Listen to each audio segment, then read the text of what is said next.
Mukulikeeyo nnyo bannaffe abatuleetedde emboozi eyo kati ate katugende tulabe minisita w'ekikula ky'abantu abakozi n'enkulaakulana Frank Tumwebaze aliko abavubuka be yabadde asisinkanye mu bitundu by'e Nakaweeyo. Bw'atyo yategeezezza nti abavubuka bwe baba nga bagenda kuba nga bayambibwa okuva mu bwavu, gavumenti erina kubakwasizaako butereevu n'etabalekerera. Abavubuka abayiiya gavumenti ebasuubiza okubakwasizaako okusobola okumalawo ebbula ly'emirimu mu ggwanga. Bino byasanguddwa minisita w'ekikula ky'abantu abakozi n'enkulaakulana Frank Tumwebaze Kajiji bw'abadde Nakawanga abasisinkanye, era bano boolesezza obuyiiya obw'ekikugu nga bakozesa kompyuta okusobola okuva mu kulera engalo. Etteeka erirala oba poliisi endala y'emu egenda kulagira gavumenti tusooke kukozesa eby'abaana baffe. Gavumenti y'emu eteeka mu ssente kuyamba abaana baffe kuvumbula ebintu. Kale lwaki tetulaga ensi yonna nga bye bavumbula bikola? Tubalage tutya tugule ebintu byabwe nabo bamanye nvumbudde ekintu kyange kikola. Minisita Tumwebaze asinzidde wano n'ategeeza nga amagezi gano abavubuka bano ge balaze bwe gagenda okwongera okuzibula abalala amaaso nabo okubaako kye bakola. Twala procurement yaffe online. Buno byowulira obuli bwenguzi bitandikira mu procurement. Ono wanayagala company ye basinkana ekiro ne baplaninga obukodyo, kati buli kimu kyonna kiteeka online.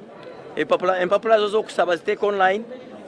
System ekukebere bw'otabeera ne trading license system ekuggyemu. Si by'oli mukwano gw'omukomiti okugiyisa ekiro n'agiteekamu. System teryanguzi.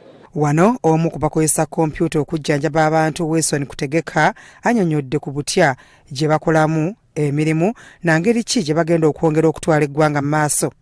Kati tuli wano kulaga innovations zaffe tubadde tukola, emirimu gyaffe tubadde tugitambuza tutya, ate tubadde privilege ne president yajja n'alabako ebitukola, kati n'atusuubiza nti agenda kutamu amaanyi mangi nnyo kulaba nti asupportinga nnyo local innovations.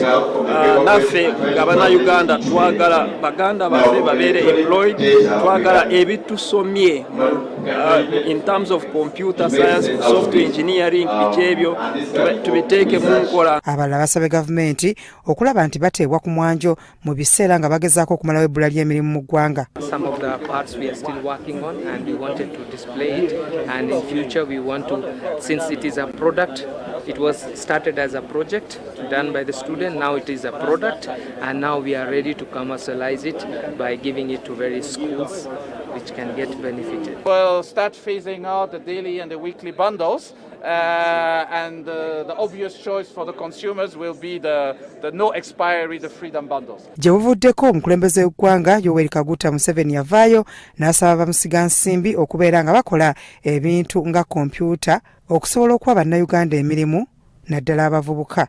Oh, so you are using other people's computers. What if they say don't use our computer?